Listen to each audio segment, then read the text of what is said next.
The Black Cat Lounge is sponsored by Paranormal Oddities, the little store with the big heart.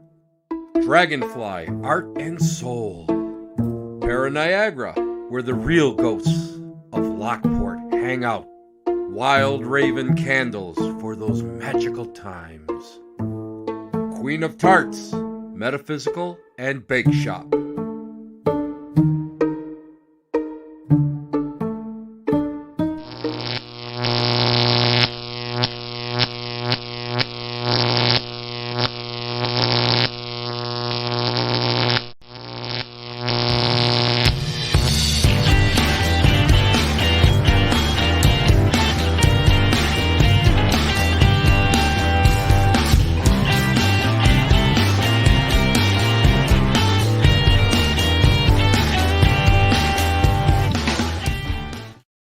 Everybody, and welcome back to the Black Cat Lounge. We are here on a Tuesday night. Listen, I always ask you, what else would you be doing on a Tuesday night?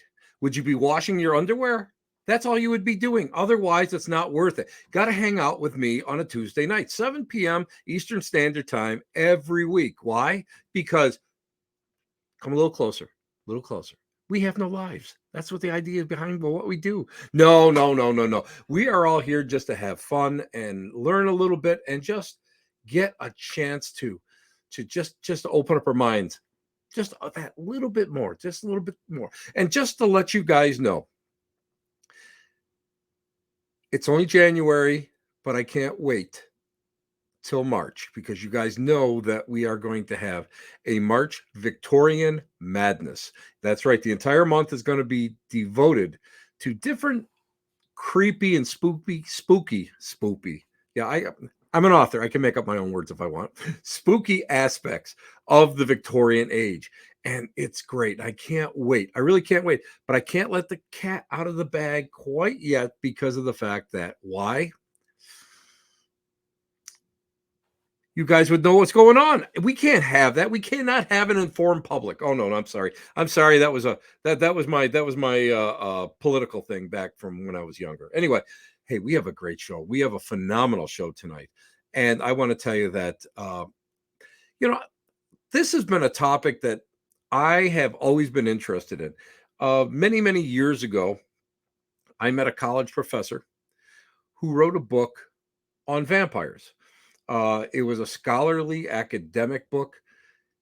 And we talked a lot about his, adventures is not quite the proper word. His experiences within the communities, and he was kind of like, well, they are an alt community. They are, a subgender of this or that, and I'm like, well, that's a little bit too deep for somebody like myself. I wanted to go and I wanted to delve into something that was, well, a little bit more commonplace. People don't realize that the community, and I say the community, the vampire community, is all around us. You could be working with a vampire. I mean, seriously, you really could. And a lot of people don't know about it.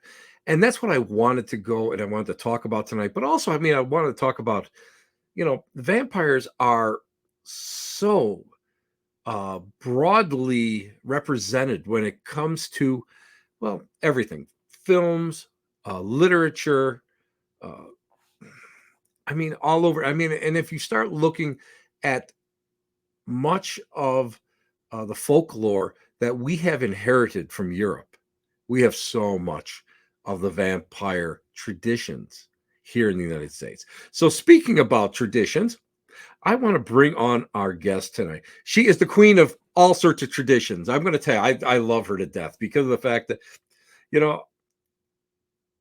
she is an internet influencer par none. She's crazy. I love her so much because she first of all, she has mastered TikTok.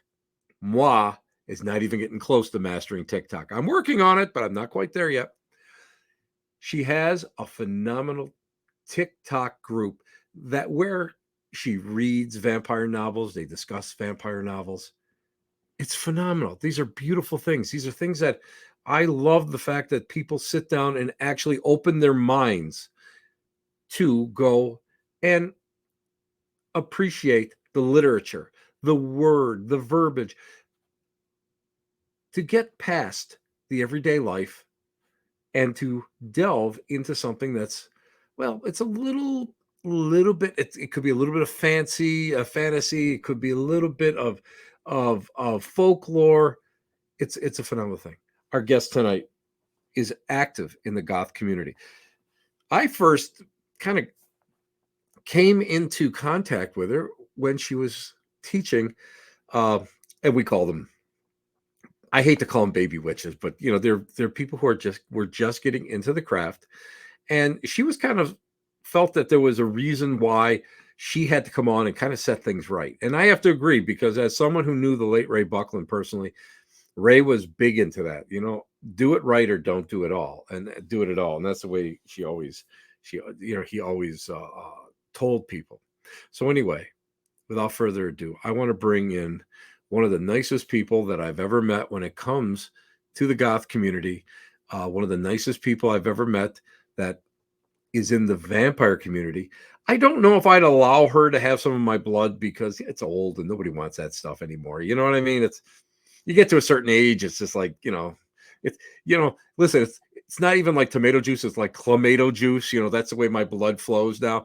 But she can have all the energy that she wants. So let me introduce a good friend of the show, Jules Nolan. Jules, how are you? Tim. I'm doing wonderful. How are you? I am great. Hey, it's so great that you stopped in tonight. And the reason why, I guess I've been fascinated by the vampire community as a living entity. Now, everybody goes to New Orleans, of course, and you go to New Orleans and everybody wants to relive Interview with a Vampire and run around, and everybody's got fake teeth and they're dressed up in different, styles, and they're all on vampire tours and all that. And you either have you have two venues down there. You have the vampire community, and you do have the voodoo community. Mhm. I have to ask you, and that I have to ask you, when we start talking about the vampire community, is the vampire community closely related into the goth community? Because the reason I'm asking you this is somebody asked me this. They actually sent in the question, or basically what she asked was, are all goths vampires? Which is no. But are they so intertwined that one is almost like equal to the other? I think that's a wonderful question. I wouldn't say that because, one falls into a genre of the other, they're Hmm. synonymous. I do find though, there is a term called vampire goth. There's also many bands within the goth community that would fall into that genre. So I would say that the goth community gives something to the vampire community and therefore gives something back to the goth community in itself. I wouldn't say they're synonymous by any means, though. Now, Jules, let me just ask you this. This is something that I know the difference. I mean, again, having been able to go and meet so many people within all the, I hate to always call them subcultures, because Sure. that's the only way that I can actually describe them, because there's all these different cultures, and then there's, all different alts of each. But could you explain the differences in, uh, like the bloodletters and the energy vampires? Could you explain to everybody what the difference is, and like and of course the proper terms for each? Yeah, of course. So there's a couple major terms. Sanguine would be the category of people who identify as vampires who dabble in bloodletting. And it's important to note too that people who do this usually have a donor. Sometimes the donors are referred to as black swans. Black swans are also people who are just interested in the community but don't want to be vampires by any means. They just want to be a part of it. Also, donors are usually vetted. It usually takes a lot of medical intervention before you can actually have a proper donor. So that would be a sanguine. There's also energy vampires. Typically, what they do, they'll also have a donor. It's more of like a metaphysical interaction than anything. Correct. Right. There is spirituality that comes with vampirism in many ways. So there's that. So energy and then psychic vampires. Psychic vampires feed off of like this psychic fluidity between them and another person. So there's like three major categories. Right. Now, here's the next question that comes up. Sure. Is there a stigma attached within the community for those who are sanguine or those who are energetic psychic vampires? Because I know that I've run into different problems within the voodoo and hoodoo communities over the years that I've worked with. So is there sort of like a little bit of friction between the two? Yes, there always has been, and there always will be. It does come down to personal ethics. Hmm. Because of that, people do get a bad rap for being sanguine, when in reality it is a very consent-based practice. And like I said, again, it just goes against some people's personal code of ethics to consume another person's blood. Correct. I mean, I agree 100% because Mhm. again, I do know um, locally, believe it or not, people are not going to believe it in the Buffalo area. There is a Oh yeah, community here, there is. Yep, they're part of the and BCN. yes, yes, yes, and it's kind of funny because I had asked them about their practices, and again, once you're vetted and everything, but I was actually privy to watching Sure. Oh, perfect. something, and which is nice. And I mean, it's a big honor to me that they would even think about that. But I mean, how they have sterilized lancets and how Yes. they used all this. It was it you know it's not quite like the movies, thankfully, especially in this day and age. Especially in Yes. this day and age. Now I got to ask you, Jules. I didn't ask you before when you were on the show, but Okay. what's a nice girl like you doing, hanging out in the goth community and hanging out with vampires and uh the second part of the question is, did Father Sebastian happen to make your fangs? Yeah. Uh, for the latter, yes, he did. Back in 2016, I was officially fanged by the Sabretooth clan, and I Hmm. have been going to the Endless Night Vampire Balls, since then. In regards to your first question, I you know, I've just always been a spooky kid. I really that's the truth. I was always like, my mom called me her storm cloud, like, I was just one of those, I don't know, I just never really was normal. I don't know how else to put it. And there's a certain level of kindness I think that is missing from the alternative community. A lot of people think, people who wear black and paint their nails and wear black lipstick are off-putting and rude and inherently not kind. And I just like to show people, no, we just don't like color. We like to wear dark colors because it's our comfort color, just like somebody likes to wear blue or green or something like that. And I don't know. I just like being kind. I think there's a lot of people are bereft of kindness lately. And we were talking about that very Yeah, subject just before the show yeah, started. yeah. But it is so true. I mean, I think that I have met some of the nicest people who happen to have been into the different communities Mhm. rather than those out there in the, well, I let's not even go into what communities that I have been hanging out with, although they speak in tongues, and I'm not going any further than that. uh, Let me ask you, I'd love to ask you this question. Now, when we start talking about the lure of vampire, what do you think it is that people are attracted to this? Now, again, I interviewed someone many years ago, and we're going back maybe 20 years ago, and he was very, very anemic. He had an allergy to sunlight. I mean, he would just walk outside and, you know, you could hear him sizzle. Uh, is it a physical thing that perhaps they they kind of relate to it, or do you think it's just something that it becomes more of an intrinsic need, psychological intrinsic need to be able to do this? I think it really depends on the person. I did a panel recently with a couple other living vampires. It's kind of the term that people refer to themselves as now. And everybody had a different story. I find the most common theme, though, is that it's inherently spiritual and is very tied to the way that you see yourself. So I think it is more of like an intrinsic view of yourself, and you're kind of absorbing an identity that best fits you if you don't feel that a standard traditional role in society does, if that makes sense. Oh, perfect. It really does because there's so many people out there that are bereft Yeah, of any kind of spirituality. yeah, And I'll tell you what, that's the biggest shame because I don't understand that coming from as a medium and being brought up within that spiritualist religion since I was a kid. sure. Um, to not have something there, uh, that really can go and fulfill a need within you.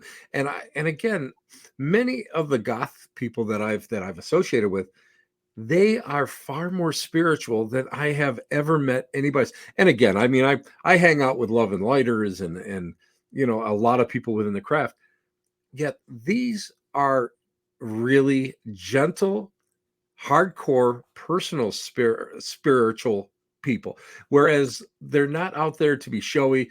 They live their life the way they want to live, and that's it. Just please leave me alone, and I love what I'm doing, and that's I give them so much credit because it's something that I wish other traditions would follow. And I'm going to be very you notice, Jules, I am treading a little lightly here.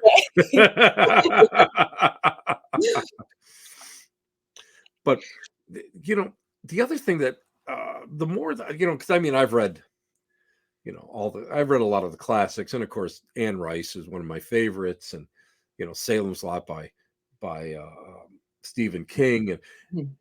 it seems as if that even when we start look and even The Vampire by Polidori, Dr.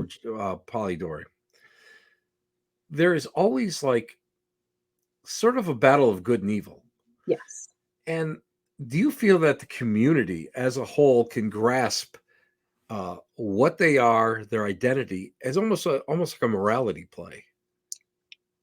I think that you're onto something there. I do think that's the case. And kind of touching on what you had said previously, I find a lot of people in the community, like you said, are deeply spiritual, and it's because I think we're just very authentic to what we want in ourselves and in our lives and in our appearances, and because of that.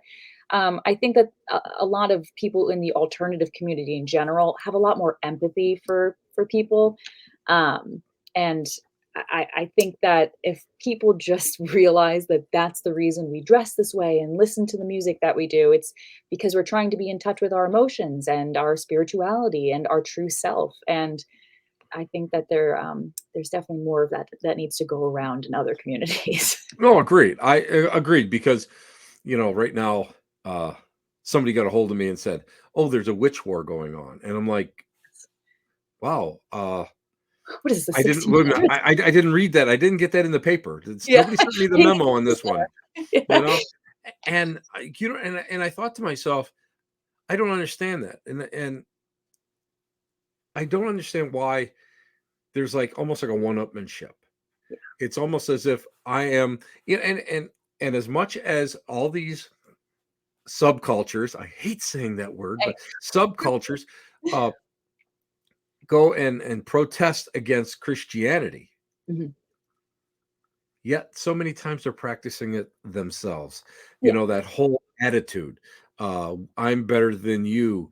I you're not getting it. And I mean, I don't understand why so many times we start going and get involved in this argument of who's better, or instead of saying who's better, what can I learn from you is what we should be saying.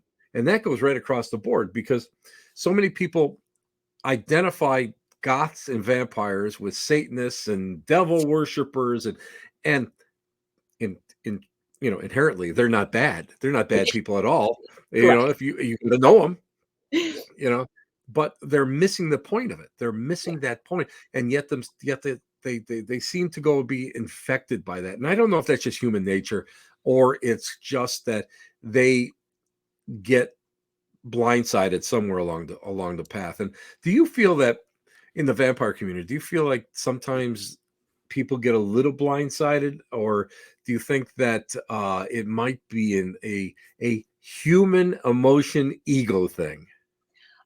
You hit the nail on the head. I think it's ego. I think a lot of people a lot of people have what I would call main character syndrome, and whether it's intentional or not, I think a lot of people forget, you know, just because your perspective is what you are living and existing in, it does not mean that everyone is going to fit into that. And once you learn that just because somebody's different than you, it doesn't mean that they're inherently a bad person. I think life becomes a little different, in the sense that it's I don't know, a little bit fuller, a little bit more fulfilling, and I have definitely noticed that in the Gothic community, in the vampire community, and in almost all subcultures, unfortunately. Now, here's one that comes up all the time. People always ask me, especially because of because of what I do as being I don't want to say I'm working medium because I am far from that.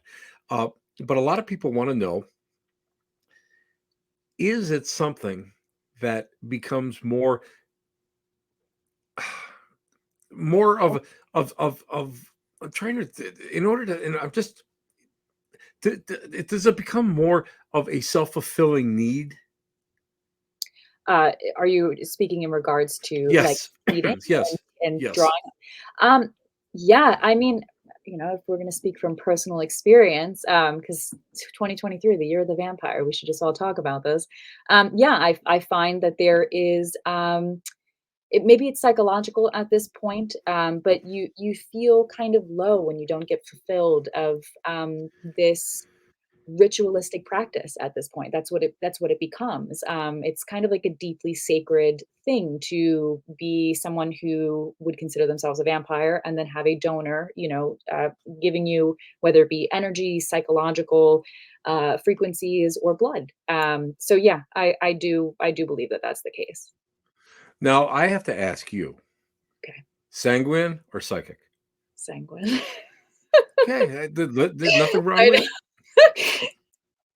I The- utilize it in other ways too. I utilize it in my personal craft as well. So it's not just, it's obviously not just in like a vampiric nature. It is right. obviously in And a lot of people don't really understand that because yeah, in different traditions, blood is used in so many different ways, along yes, with other fluids, and we won't get into that tonight.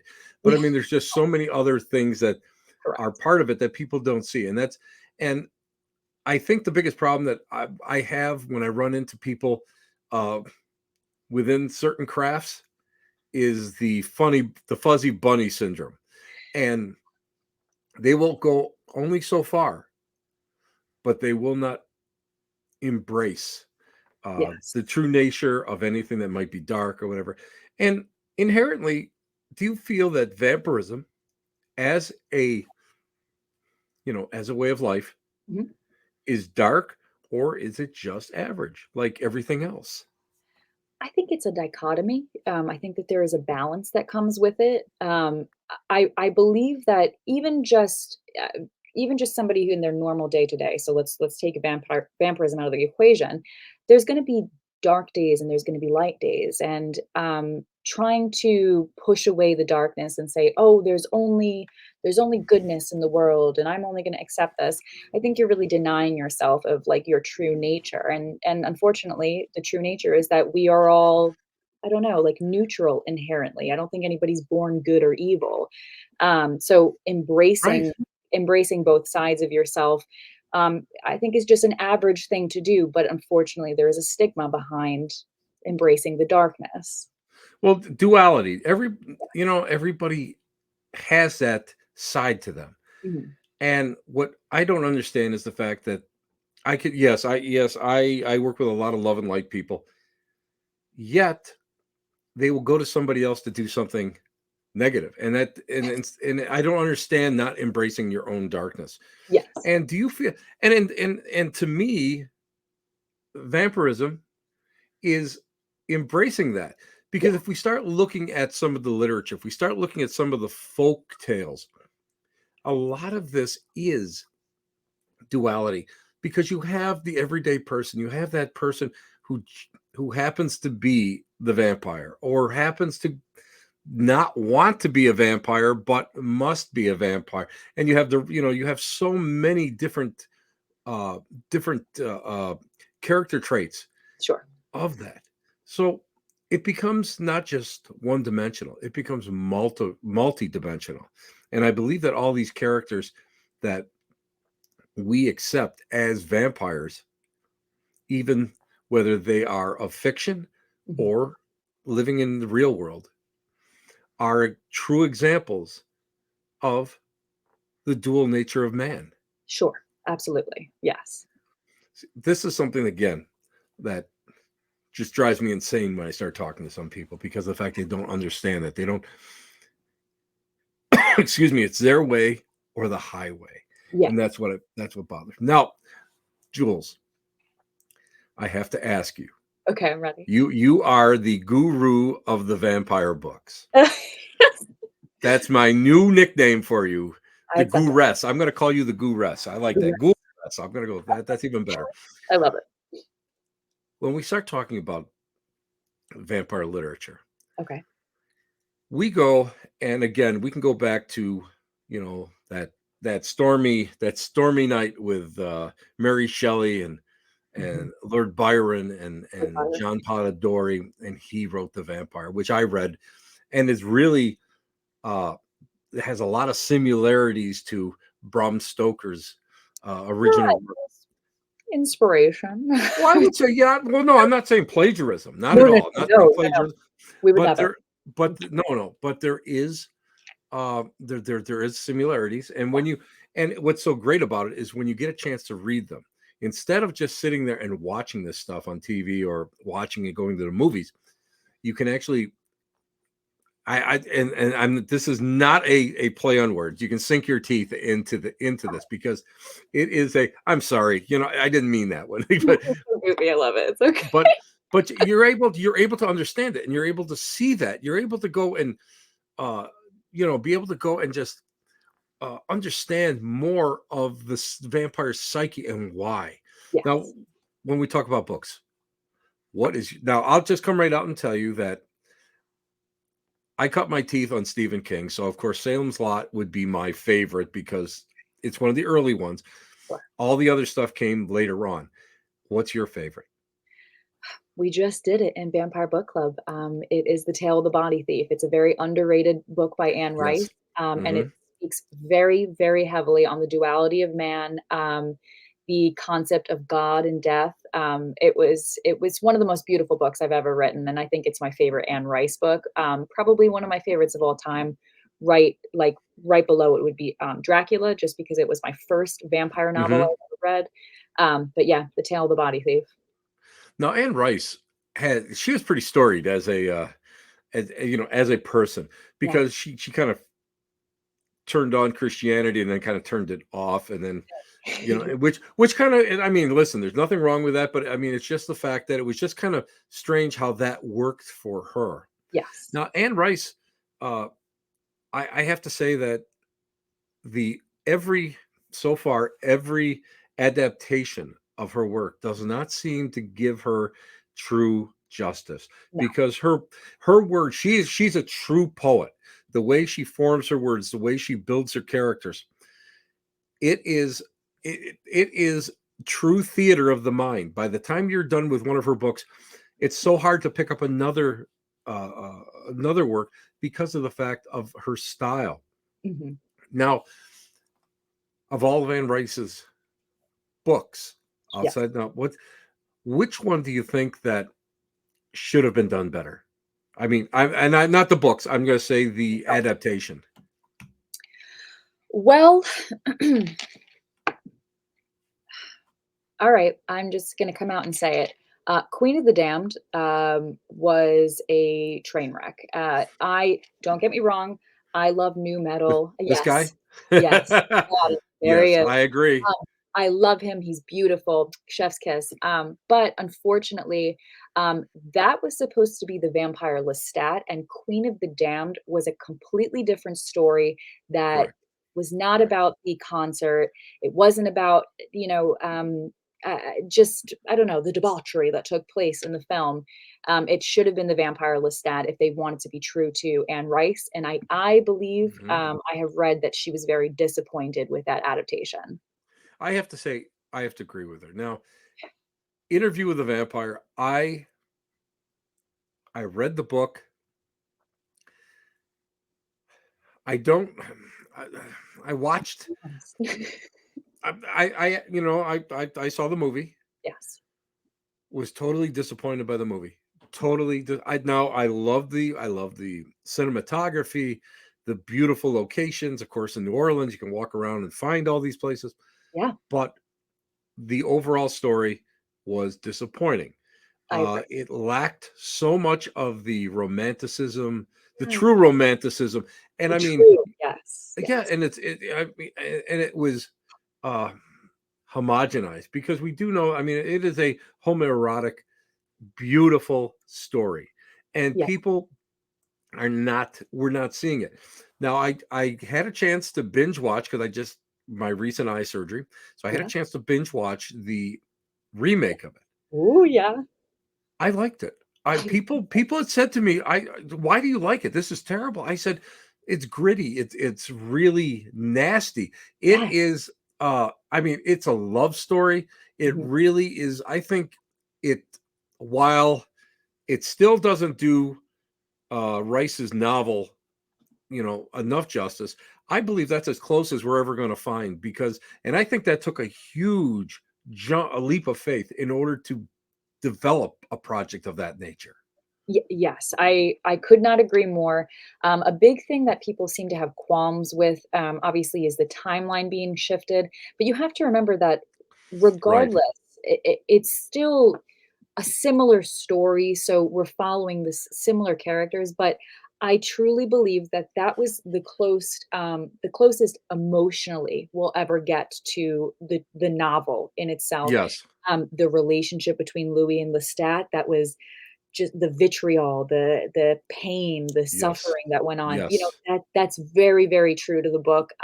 It is a very gruesome novel to get through when you read the real relationship they had, so I like you said, I think that's as close as we're ever gonna get. And what I wish people would do, I wish the directors one time would actually take one of these beautiful novels Yes. and not worry about it being economically viable Yeah, just for personally. commercial consumption. Yes, I totally And agree with you. because I have read screenplays Mhm. that are amazing. Sure. Yet when they, you know, by the time they go through uh, all of the quote unquote superiors, in order to make it economically viable, we have to change this or this character gets changed, and that to me is terrible because I don't think it. I think it gives a false impression of the vampire community. Number one, number two, it Disneyfies it, and that's to me. I'm not a big Disney person, and I believe that so many historic locations and historic uh, uh, these historic events become Disneyfied in order Yeah. to make them more palatable Mhm. for mass consumption. Yeah. And that bothers me because I don't feel that it gives people the true nature of it. And that's why I think the Interview with a Vampire, first of all, Tom Cruise is okay, but he was not Lestat. He was Well, definitely not. He was and not Lestat. I'm sorry. I I know, just and he, when people say that, I'm just like, "That's if that's who he is for you, that's perfect," but yeah. for me, it wasn't, and even in Queen of the Damned, he was like I said, he was very beautiful Hmm. and maybe a little bit closer attitude-wise, but, Right. I really think the newest adaptation is very similar to how at the time when he met Louis, that's the mindset he was in the 1700s. He was Right. Right. bitter, Right. angry still about his father and everything, so I think that that's where he was. I will say that I did like Antonio Banderas. as I Armand. Yeah. oh, I thought he was. I thought now that was a highlight in the movie. I thought that they had gone and first of all picked the right person, the right build, the whole facial thing.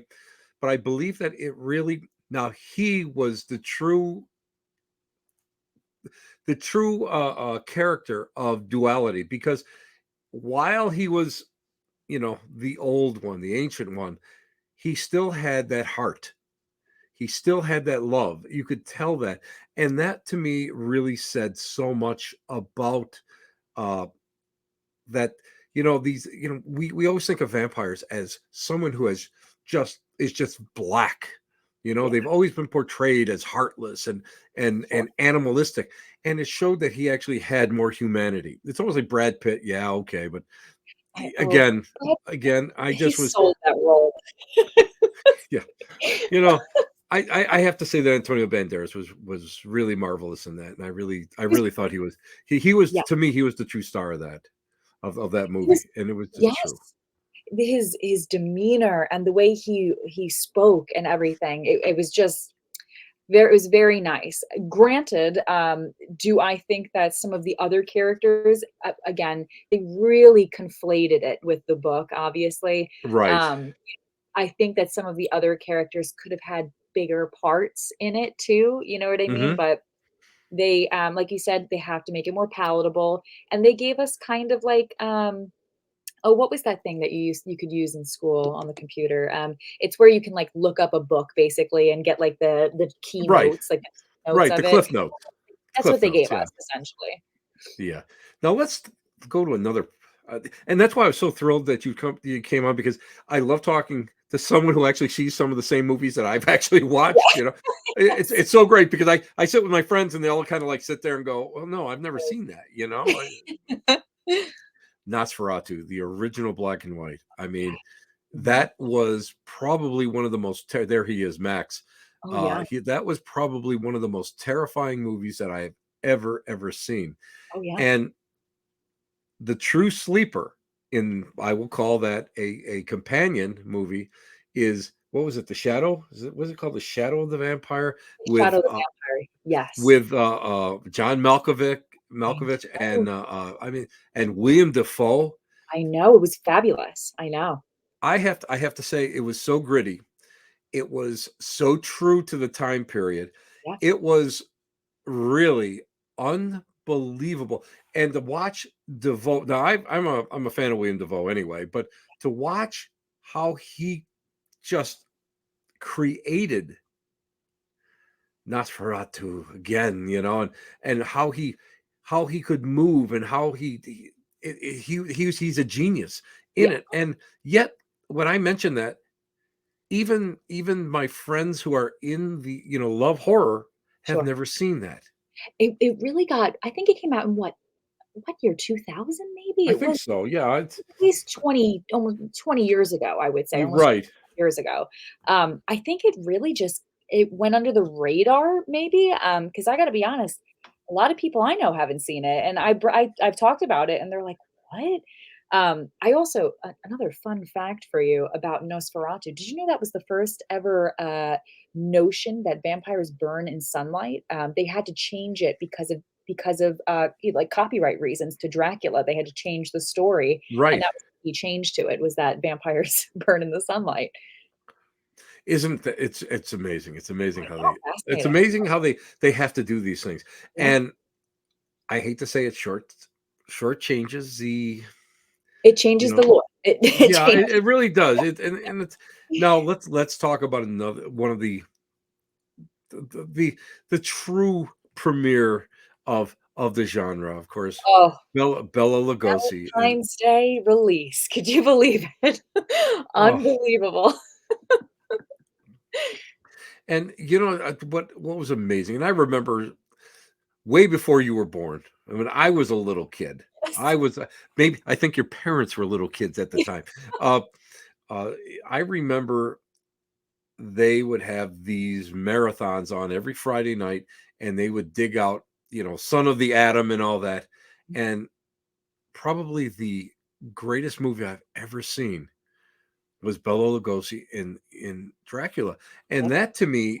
was the seminal idea of what vampirism was, and how it was so dark, and how they were able to go and capture who he was, the essence of the vampire. Uh, and again, this was something that was very, it, for its time period, was very erotic. And Yes. this is something that a lot of people don't really, nowadays everybody laughs at the black and white movies and they're not, but you have to put yourself into that time period where they were very, very, very sheltered, and they were very, very, uh, they it was controlled. You had the Hayes Commission and all that, Yeah. and yet it got through, and that was just an amazing movie. I think it really, dare I say, it changed I think it changed cinema in general, but Yes, absolutely the horror genre of cinema for its time period. Because, like you said, it was a little risque for the time. very risque, very risque. Especially because of, uh I mean, it was that whole hypnotic, Yeah. that hold he had over women, and how he made people be able to do different things. And of Yeah. course, Renfield is my hero, by the way, Oh, I love him. just to let you know. And I can't wait to see Nicolas Cage as Oh my Renfield. I am over the moon. When first off, in 1988, he was in Vampire's Kiss, okay? And Mhm. I was always like, if he does not play another role as a vampire, I will not be able to go on. And when when the photos came out of him in that red outfit as a vampire, I'm like, this has to be photoshopped. Nope, we're getting it. He told us he was a vampire and he meant it. So I loved it. I love it. Of course, I mean, I'm a Nicolas Cage fan anyway, but love it. Yeah. it's just phenomenal. Now, let me ask you, it's always, when we talk about vampires, it's always a male dominated society, and women always have like this secondary role, the brides of Dracula, the minions. They were always, they Consort. Dracula goes out and gets, all the prime beef, and they get they get the leftovers, I think it's babies. Yes. Yes. No, but what was neat is, I mean, the more we start looking into the history, we have somebody like, her. I mean, Elizabeth Elizabeth Bathory. Bathory. Yeah. And I mean, when you start talking about it, I mean, she's almost what you would consider a vampire, because of the fact that she believed in the eternal life, Mhm. and murdering her servants, and filling, when we don't really know if she filled a tub full of Allegedly. blood, allegedly, but she did. Listen, she did dispatch quite a few of her servants there. Yes, And that is true. it's it's an amazing she has an amazing history. And I often wonder, why do you think that men always seem to get that leading role in vampirism, in everything, and yet in reality, when you start looking at the uh vampires who may have survived here, we know here in the United States there's several women vampires. We know that excavations in Poland, in through Yugoslavia, Czechoslovakia, and Romania, we have Right. found instances of women who were what they considered vampires, just Yeah, because of there's the, one in Poland their recently. burials. Yeah, So yeah. why do you think this is, okay, let me even make it even more complicated for Jill. I'm like, Do you think it's a Christian dominated thing? Because Christian dominated thought, it's always been male domination. Women were always secondary, because up until the Reformation, up until when William, when Henry split the church, there was no such thing as women in any hierarchy. yeah, I mean, a couple women slipped into the papacy by accident. They slipped in for whatever reason, but they sure. weren't there very long. Do you think that the overtones in this were often controlled by the influence of a church? I can't say for certain if it would be the church necessarily.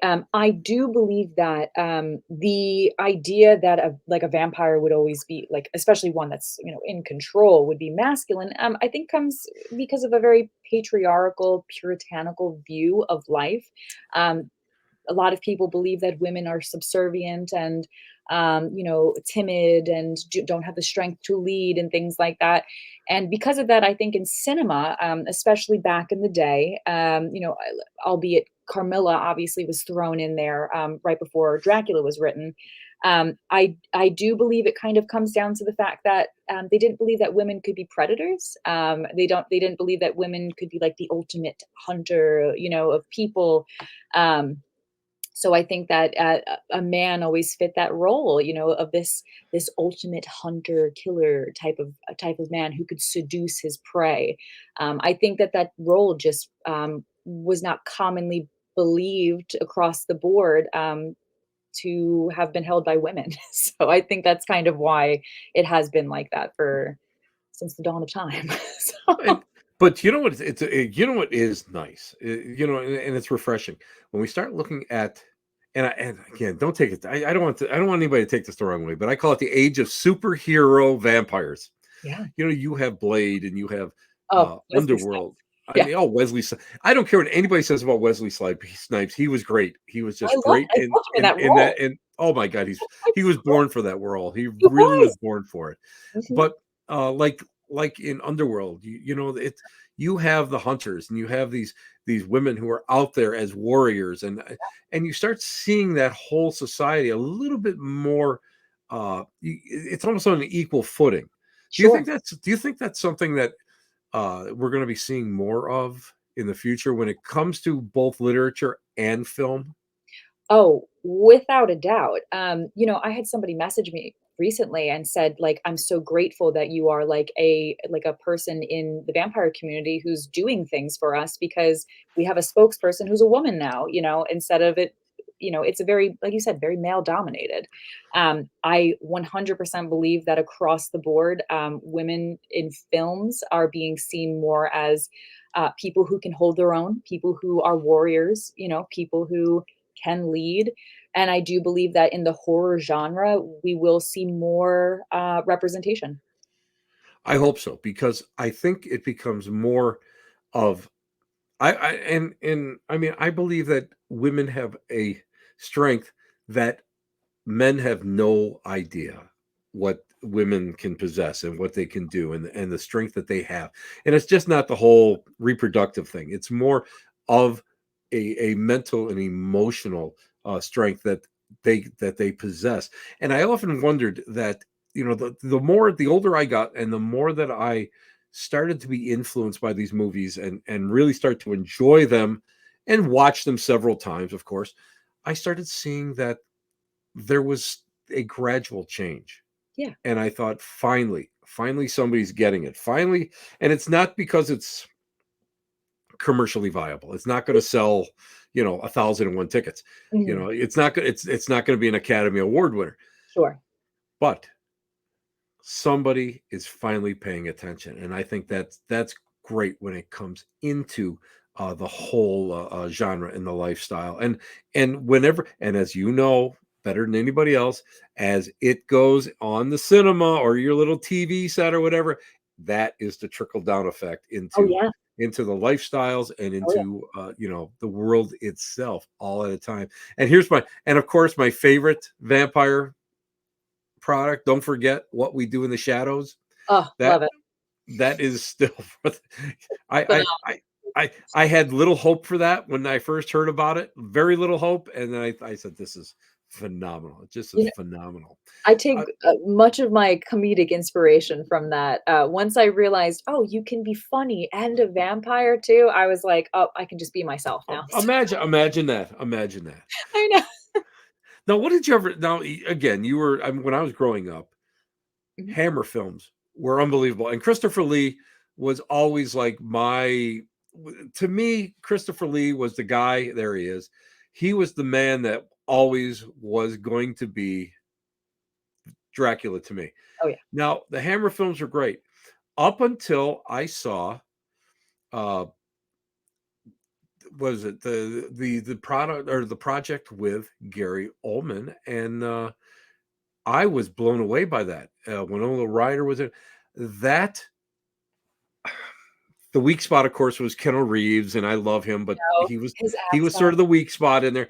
But the character development Yes. was spectacular.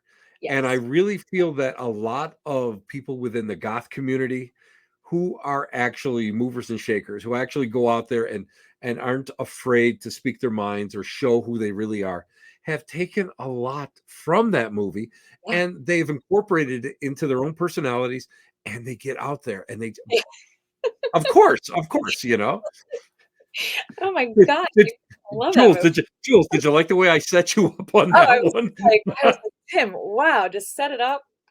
Yeah, you knocked it right out of the ballpark. That's Yeah. why I get the big bucks, Jules. You know that. But I mean, but in all honesty, I really think that a lot of people took that because I mean, you got the Frank Langella remake, Oh. which was good. It was good. Oh, Then you Frank got Langella. Dracula 2000, whatever, and then Oh, yeah, you've got some other ones, and yeah. they're good ones and not so good ones.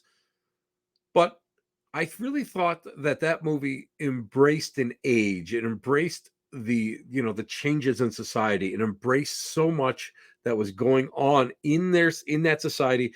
And when you watch it, it is a microcosm of our own society, of all the massive changes that are going on. And even to this day, if you sit down and watch that and really watch it carefully, you can draw so much relevance to our own lives right now. Yeah. Art And imitates life. oh my God, yeah. I mean, to me, it was probably one of those things that were just, I, it's like for me, that's one of those eternal movies Mhm. that I can watch and I can relate to something in my own life or what's going on around us. Sure. And the massive changes where people are trying to catch up with it. And you have science fighting against religion. You have religion fighting against common sense. You have common sense fighting along with traditions.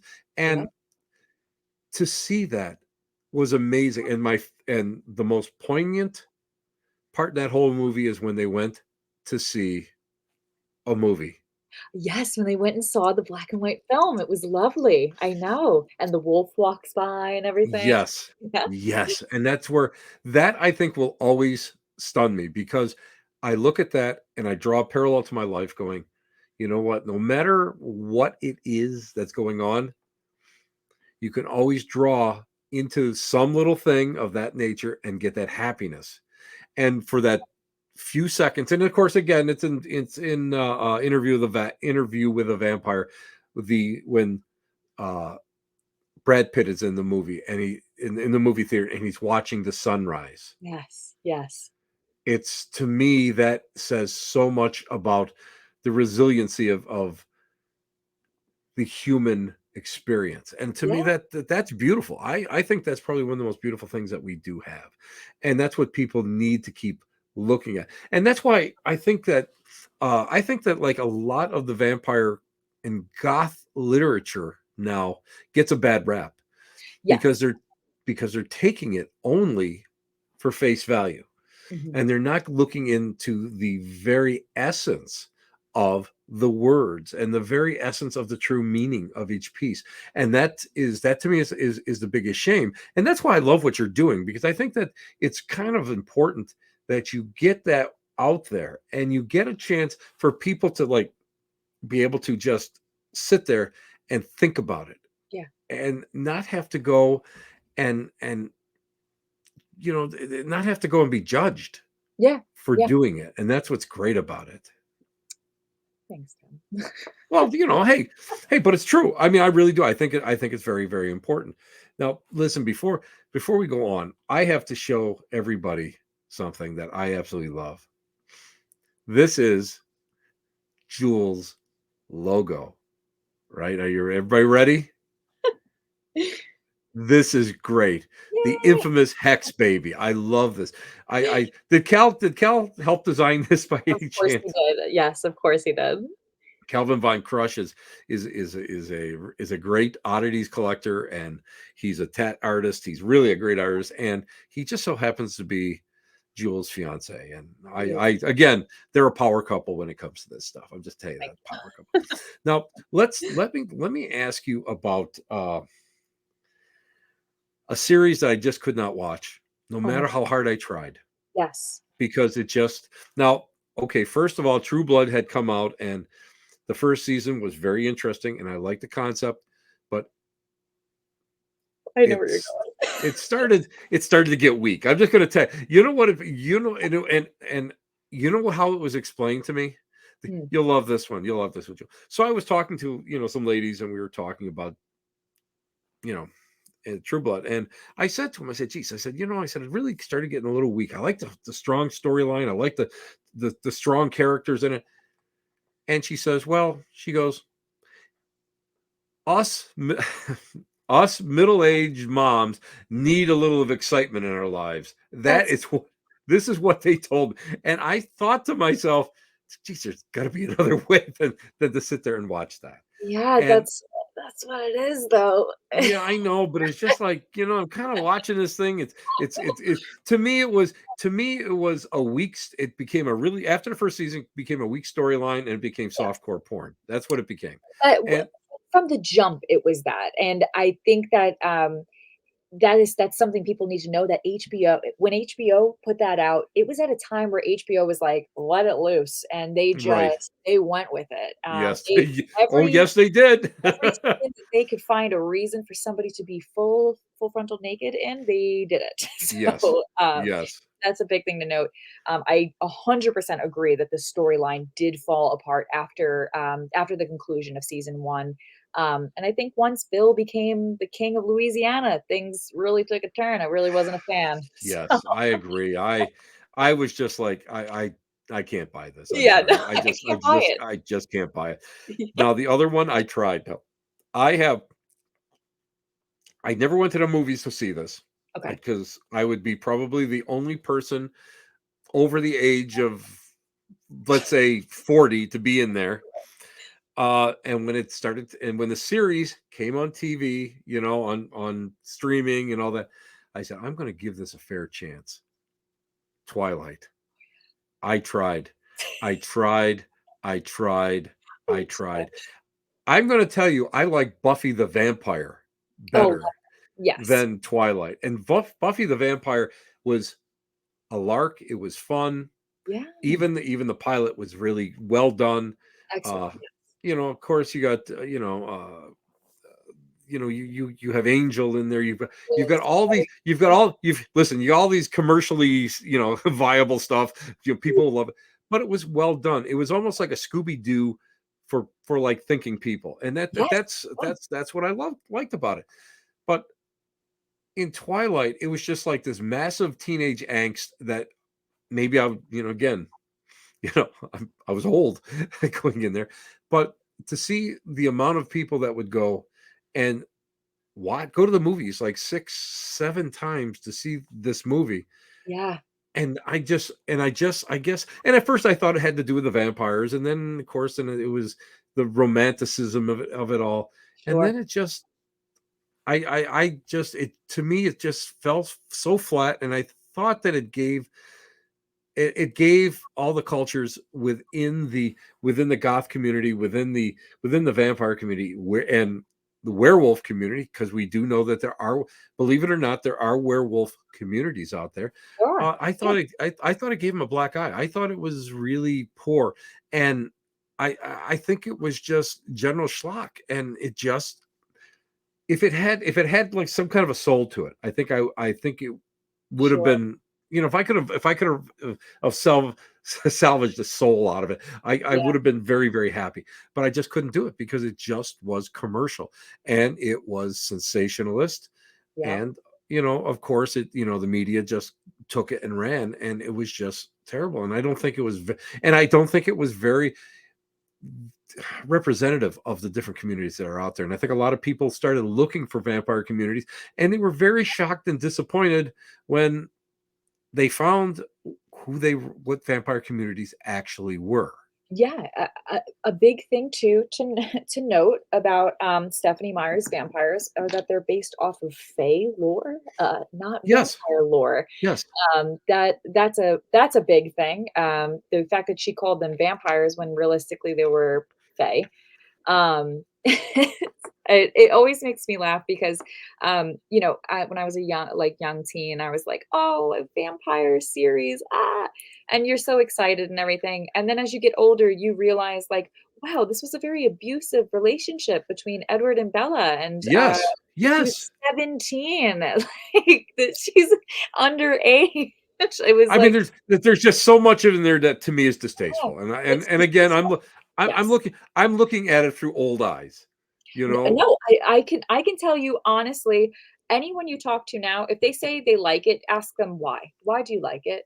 And if they say the romance, say, "What are your views on romance?" Because, because it was very abusive, and I very mean, I abusive. sat there and was just like, I don't get this. I just don't Yeah, get this. Is he took this what advantage of her the is whole this what time. our society is this what our society is all about Yeah, now? Is this what our relationships are all about? him, I yes. didn't get that. One more one more movie, and I'm going to let you go. I promise. That's One fine. more movie. Yeah. It was something that was back in, oh, the disco age, punk rock age. Okay. It starred Catherine Deneuve and David Bowie. Oh my gosh. The Love Hunger. that movie. The That Hunger. Yeah. that was probably the Devastating. it was to me probably one of the most stylistically beautiful movies at the time, Yeah. but it also covered so much of the vampire lore, the vampire folklore, all Yeah. the traditions, and to watch that was painful because it was so bloody and it was shocking. It was so shocking. Uh, but it was probably one of the better ones that had come out in and probably still holds up against many of them that are out now. Yeah, it was fabulous. Bauhaus is in it. It was very, very good. And I my of course my favorite thing is the Ankh where that became a knife, and it wasn't Yes, so much it wasn't so much that they were ripping with their teeth rather than they were using a knife in order to inflict the wounds. But it yeah, was just it was amazing, and of course it was the dynamic between a younger man and an older woman, and sure. the Mhm. classics, and it was erotic but yet so violent, and it was one of those ones that really opened my eyes, and I thought to myself, I don't, there are, and have been vampire serial killers, of course, Yes, yeah. but this actually I kind of understand this a little bit more, and I think that's why, at the time, and I think was I in college? I might have been in college or something. I remember really like looking around and saying to myself, this is a possibility. This is not so much as a quote unquote vampire, but this is a lifestyle that is Yeah, around me someplace. And it was the opening of so much that was going on at the time, and to me that was one of the great classics.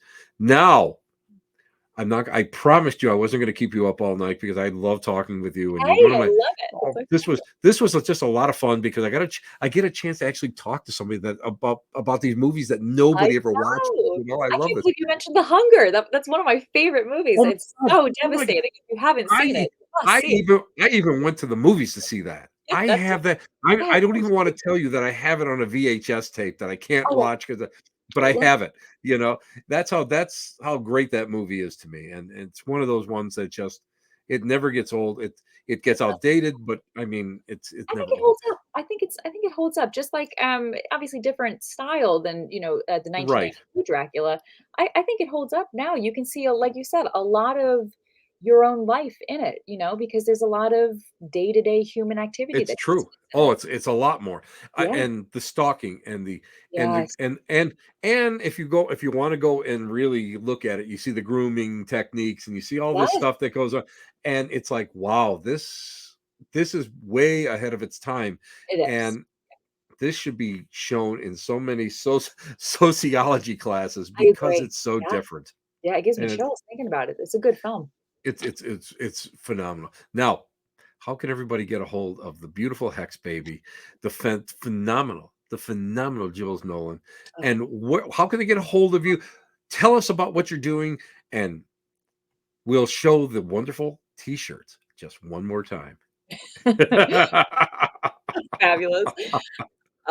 Well, you can find me. I am at the Hex Baby on. I'm everywhere. I'm on TikTok. I'm on Instagram. I'm on Twitter. I'm on YouTube. Um, obviously on Facebook as well. Every Monday night at 9 p.m. Eastern Standard Time, I run the Vampire Book Club. We are going to be starting Dracula the Undead by Dr. Stoker, which is going to be very cool. I'm super excited for that. And other than that, you can really just find me anywhere at this point. I guess I'm just very fluid online. Like the rest of us. How Yeah. about your T-shirts? How can people get a hold of your T-shirts? Okay, so the pre-order for our t-shirts, I believe we're going to be putting them up tomorrow. So there will be a link listed on all of my social media platforms. I believe the pre-order is going to take about 2 weeks. They're all going to be unisex, size small to 3XL. Um, and I don't know, I would just love for you all to have a little piece of Vampire Book Club. I think it's great. Yeah. Jules, thank you so much. This is it's so much fun. Again, I get a chance to go and I get a chance to talk with really probably one of the most intellectual person on the subject. This is something that so many people don't get a chance to really enjoy. And I love being able to go and pick your mind on different things and throw different things at you. Yeah. But it's movies. The movies are amazing. And good, bad, and indifferent. The movies are a reflection of our lives. It's a reflection of the time period in which they were made. Sometimes they're even mirrors of ourselves, and I think that's what's so important. Mhm. And by you going out there and starting these wonderful books, and by the way, and I'll let the little bit of a cat out of the bag.